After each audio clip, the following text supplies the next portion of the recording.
Daily serial హరిత. రచన కే తాయారమ్మ గారు. నిన్నటి సంచిక తరువాయి. నాన్న, ఏమిటిది అంది హరిత ఆర్థంగా. చెప్తాను తల్లి, విను. అందరిలా నాకు పిల్లలున్నారు, కానీ నేను అనుభవిస్తున్న నరకం భగవంతుడికే తెలుసు. ఉన్న ఒక్క మగ పిల్లవాడు ఆ దారి పట్టిపోయాడు. ముక్కు పచ్చలారని సరిత అలా చేసింది. మిగిలిన దానివి నువ్వు. ఈ సంసార భారం నీ మీద మోపుతున్నాను. రేపు నీ చెల్లెలు ఎలా ఉందో, ఎక్కడ ఉందో వెతికే భారం, నీ అన్నను సక్రమమైన మార్గంలో పెట్టే భారం కూడా నీ మీదే ఉన్నాయి. హరిత, నువ్వు మరి ఆ గూడెం ఉద్యోగానికి వెళ్ళవద్దు. ఈ సమయంలో నువ్వు మమ్మల్ని ఒంటరిగా విడిచెళ్ళొద్దు.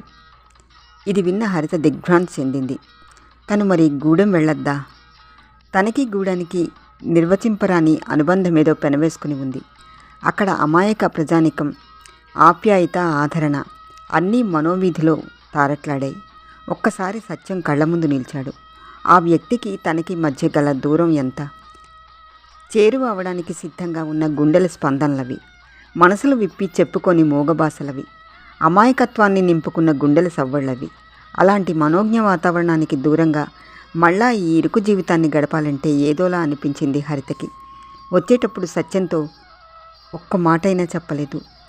తను గూడెం వెళ్ళిన దగ్గర నుంచి కంటికి రెప్పలా కాపాడుతూ, తన కష్టసుఖాల్ని అతనివిగా భావిస్తూ మూర్తిభవించిన సౌజన్యంలా, అమాయకత్వానికి మారుపేరులా ఉన్న సత్యాన్ని ఎలా మర్చిపోగలదు తను? రాజమ్మ, కాసులు, గౌరీ అందరూ కళ్ళ ముందు కదిలారు. గుండెలో ఏదో బాధ మెలితిరిగింది.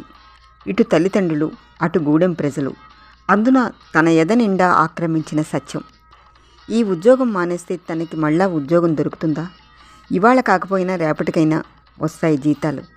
తల్లిదండ్రుల బరువు బాధ్యతల్ని మొయ్యవలసిన కర్తవ్యం కూడా తనకుంది. తనకి గూడానికి రుణం తీరిపోయిందా? సన్నని నీటి తెర కదిలింది హరిత కళ్ళల్లో. మర్నాడు రాజీనామా కాగితం తీసుకుని వెళ్ళింది శ్రీహరిపురం. మేనేజరు ఓసారి హరితని యగాదిగా చూసి, మీ అడ్రస్ ఇచ్చి వెళ్ళండి, జీతాలు వచ్చినప్పుడు తెలియచేస్తాం అన్నాడు. అతనికి హరిత ఉద్యోగం మానేసినందువల్ల కలిగిన లాభం కానీ నష్టం కానీ లేదు. అతి సామాన్యంగా ఊరుకున్నాడు.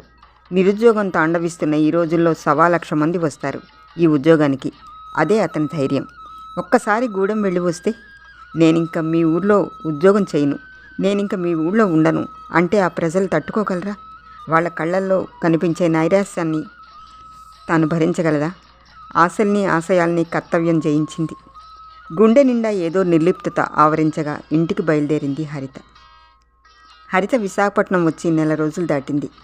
ఇప్పుడు ఓ 5-6 పిల్లల్ని పోగు చేసి ప్రైవేట్లు కూడా చెప్తోంది. దానివల్ల ఓ 30 రూపాయలు వస్తాయి. తండ్రికి అనారోగ్యం. తల్లి ఇదివరకట్లా ఉండడం లేదు. ఎప్పుడూ సరితనే తలుస్తూ ఎక్కడో ఓ చోట కూర్చుంటూ ఉంటుంది. అన్న అసలు ఈ మధ్య ఇంటికే రావడం లేదు. అదో దిగులు. మధ్యతరగతి బ్రతుకులు ఇలాగే ఉంటాయేమో. ఈలోగా 2-3 సార్లు ఆనందరావు గారు వచ్చి వెళ్ళారు. ఆయన హరితకి ఏదైనా ఉద్యోగం చూస్తానన్నారు.